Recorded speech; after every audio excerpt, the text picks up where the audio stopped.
প্রিয় ছাত্রছাত্রী, 5 to 10 exam solution and unit suggestion চ্যানেলে তোমাদের স্বাগত। আজ আমরা তৃতীয় পর্যায়ক্রমিক মূল্যায়নের ক্লাস 7 এর ইতিহাস বিষয়ের সাজেশন পড়ব।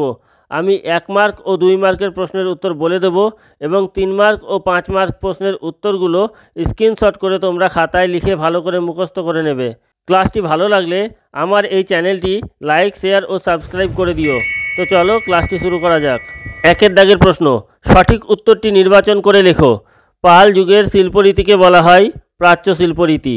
পরবর্তী প্রশ্ন, প্রাচীন বাংলা ভাষার জন্ম হয় মাগধী অপভ্রংশ ভাষা থেকে। পরবর্তী প্রশ্ন, আমুক্ত মালদ্য গ্রন্থটি তেলুগু ভাষায় লেখা।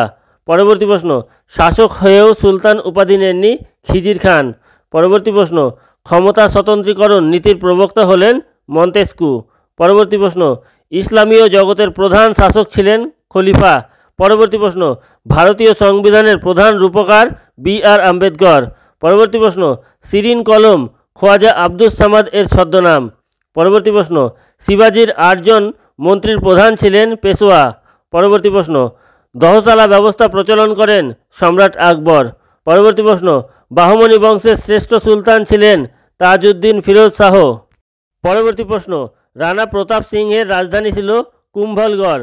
পরবর্তী প্রশ্ন, বাংলার ভক্তি আন্দোলনের প্রাণকেন্দ্র ছিল নবদ্বীপ। পরবর্তী প্রশ্ন, ঘাটু গানে প্রভাব দেখা যায় বৈষ্ণব ভক্তির। 2 দাগের প্রশ্নগুলির একটি বাক্যে উত্তর দাও। প্রথম প্রশ্ন, পঞ্চায়েত ব্যবস্থা কটি স্তরে বিভক্ত রয়েছে? উত্তর 3টি। পরবর্তী প্রশ্ন, কার বাড়ি নাস্তিকের ভিটা নামে পরিচিত?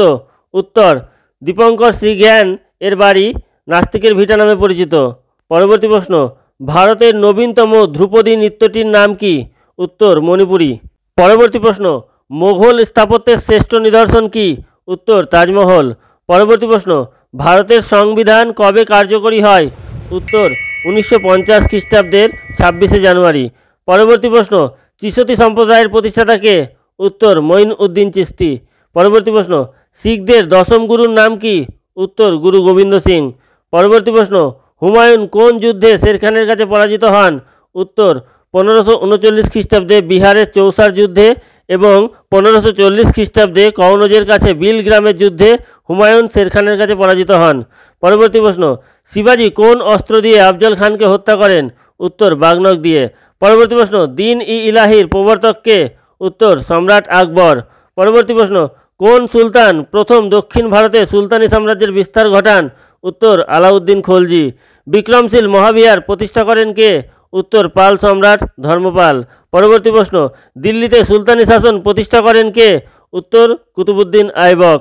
পরবর্তী প্রশ্ন, তৈমুর লং কবে ভারত আক্রমণ করেন? উত্তর 1398 খ্রিস্টাব্দে। 3 দাগের প্রশ্নগুলি, ক স্তম্ভের সঙ্গে খ স্তম্ভ মেলাও। 1 পুরন্দরের সন্ধি, সি 1665 খ্রিস্টাব্দ। 2 তালিকোটার যুদ্ধ, ডি 1565 খ্রিস্টাব্দ। 3 হলদিঘাটের যুদ্ধ, এ 1576 খ্রিস্টাব্দ। 4 ঔরঙ্গজেব মারা যান, বি 1707 খ্রিস্টাব্দে। 4 দাগের প্রশ্নগুলির উত্তর দাও 2 মার্কের। প্রথম প্রশ্ন, জোর বাংলা স্থাপত্য রীতি কি? উত্তর মুসলিম শাসনকালে বাংলার স্থাপত্য রীতির এক বিশেষ বৈশিষ্ট্য ছিল ইমারতে ইটের ব্যবহার। এ সময়ে বাংলার বাড়ি ও মন্দিরগুলি ঢালু ধাঁচে তৈরি করা হতো যাতে বৃষ্টিতে জল দাঁড়াতে না পারে। এই বিশেষ নির্মাণ পদ্ধতির নাম ছিল বাংলা। এমনই 2টি কাঠামো পাশাপাশি জুড়ে দিলে তাকে বলা হতো জোর বাংলা, যেমন বাংলার বিষ্ণুপুরের মন্দির। পরবর্তী প্রশ্ন, দোহা কাকে বলে? ভক্তি আন্দোলনের অন্যতম সাধক কবির তার উপদেশগুলি হিন্দি ভাষায় ছোট ছোট 2 পঙ্ক্তির কবিতার আকারে জনগণের কাছে প্রচার করতেন, যা দোহা নামে পরিচিত। পরবর্তী প্রশ্ন, যুক্তরাষ্ট্রীয় সরকার ব্যবস্থা কাকে বলে? উত্তর ভারতীয় সংবিধানে কেন্দ্রীয় সরকার ও রাজ্য সরকার দুয়েরই কী কী ক্ষমতা তা বলা আছে। যে শাসন ব্যবস্থায় কেন্দ্রীয় ও রাজ্য 2 রকম সরকারের ক্ষমতায় স্বীকার করা হয় তাকে যুক্তরাষ্ট্রীয় সরকার ব্যবস্থা বলে। পরবর্তী প্রশ্ন, 12 ভূঁইয়া কাদের বলা হতো? উত্তর সম্রাট জাহাঙ্গীরের সময়ে বাংলার স্থানীয় হিন্দু জমিদার ও আফগানরা মুঘলদের বিরুদ্ধে বারবার বিদ্রোহ করেছে। এই বিদ্রোহীরা একসঙ্গে 12 ভূঁইয়া নামে পরিচিত ছিলেন। এদের মধ্যে প্রতাপাদিত্য, চাঁদ রায়, কেদার রায়, ঈসা খান প্রমুখ ছিলেন উল্লেখযোগ্য। পরবর্তী প্রশ্ন, রাজিয়ার শাসনকাল কেন উল্লেখযোগ্য হয়ে আছে? উত্তর সুলতান ইলতুৎমিশের মৃত্যুর পর তার কন্যা রাজিয়া দিল্লির সিংহাসনে বসেন। তিনি ছিলেন দিল্লির প্রথম ও শেষ মহিলা সুলতান। সিংহাসনে বসে তিনি তার সাম্রাজ্যের আভ্যন্তরীণ কলহ দূর করতে সচেষ্ট হন এবং শাসন ব্যবস্থায় বেশ কিছু সংস্কার করেন। তিনি অমুসলিম প্রজাদের ওপর থেকে জিজিয়া কর তুলে নেন। এই সব কাজের জন্য তিনি ইতিহাসে উল্লেখযোগ্য হয়ে আছেন। পরবর্তী প্রশ্ন, চর্যাপদ কাকে বলে বা টিকা লেখো চর্যাপদ। উত্তর, খ্রিস্টীয় অষ্টম থেকে দ্বাদশ শতাব্দীর মধ্যে বৌদ্ধ সিদ্ধাচার্যদের লেখা কবিতা ও গানের সংকলনকে চর্যাপদ বলে। আদি বাংলা ভাষায় অন্যতম শ্রেষ্ঠ নিদর্শন হল চর্যাপদ। আচার্য হরপ্রসাদ শাস্ত্রী নেপাল থেকে চর্যাপদ উদ্ধার করেন। পরবর্তী প্রশ্ন, টিকা লেখো উড় ও নাড়ু। উত্তর, দক্ষিণ ভারতের চোল শাসনকালে কৃষকদের বসতিকে ঘিরে গড়ে ওঠা গ্রামকে শাসন করত গ্রাম পরিষদ বা উড়। এই রকম কয়েকটি গ্রামকে নিয়ে গঠিত হতো নাড়ু।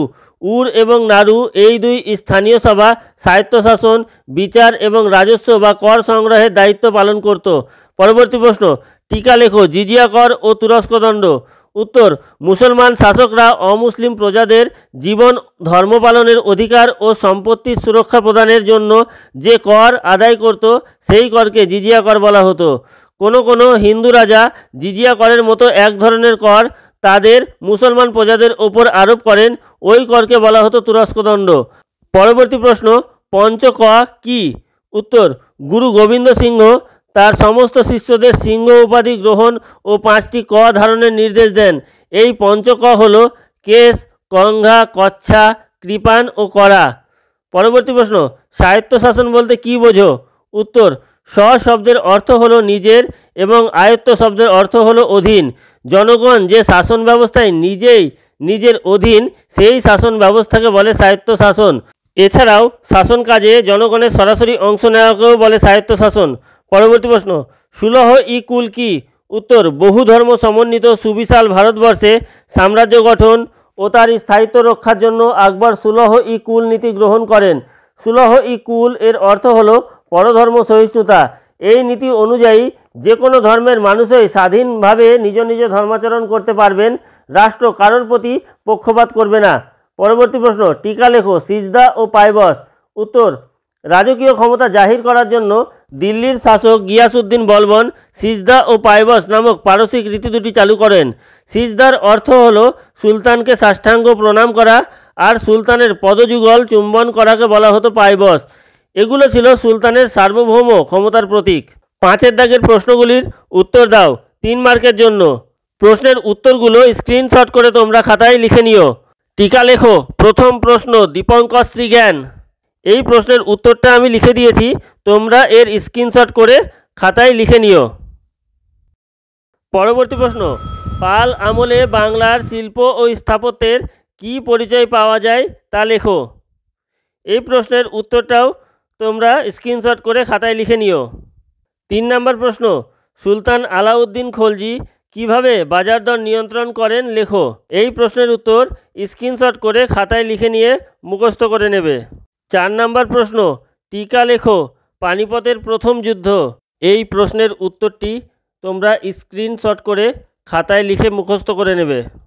5 নম্বর প্রশ্ন, দাক্ষিণাত্য খত ঔরঙ্গজেবের পতনের জন্য কতটা দায়ী ছিল, অথবা দাক্ষিণাত্য অভিযানের ক্ষত মুঘল শাসনের ওপর কীরূপ প্রভাব ফেলেছিল লেখো। এই প্রশ্নের উত্তরটা তোমরা স্ক্রিনশট করে খাতায় লিখে নেবে। 6 নম্বর প্রশ্ন, আকবরের রাজপুত নীতি কী ছিল লেখো। এই প্রশ্নের উত্তরটি স্ক্রিনশট করে খাতায় লিখে নেবে। 7 নম্বর প্রশ্ন, টিকা লেখো গুরু নানক। এছাড়াও এর পাশাপাশি তোমরা কবিরের একটি টিকাও মুখস্থ করে নেবে। 8 নম্বর প্রশ্ন, শিবায়ন কি? এর থেকে বাংলার কৃষকদের জীবনের কি পরিচয় পাওয়া যায়। 9 নম্বর প্রশ্ন, শিবাজির শাসন ব্যবস্থার সংক্ষিপ্ত পরিচয় দাও।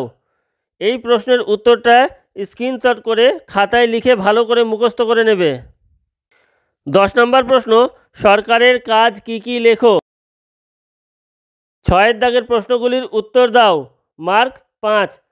প্রথম প্রশ্ন, মোহাম্মদ বিন তুগলককে পাগলা রাজা বলা হয় কেন? এই প্রশ্নের উত্তর স্ক্রিনশট করে খাতায় লিখে ভালো করে মুখস্থ করে নেবে। 2 নম্বর প্রশ্ন, ইক্তা ব্যবস্থা সম্বন্ধে আলোচনা করো। উত্তরটি স্ক্রিনশট করে খাতায় লিখে মুখস্থ করে নেবে। 3 নম্বর প্রশ্ন, শের শাহের শাসন ব্যবস্থার পরিচয় দাও অথবা শের শাহের শাসন সংস্কার সম্পর্কে কী জানো লেখো। উত্তরটি স্ক্রিনশট করে খাতায় লিখে মুখস্থ করে নেবে। 4 নম্বর প্রশ্ন, বাংলায় ভক্তিবাদী আন্দোলনে শ্রী চৈতন্যদেবের ভূমিকা লেখো। প্রশ্নের উত্তরটি স্ক্রিনশট করে খাতায় লিখে নিয়ে ভালো করে মুখস্থ করে নেবে।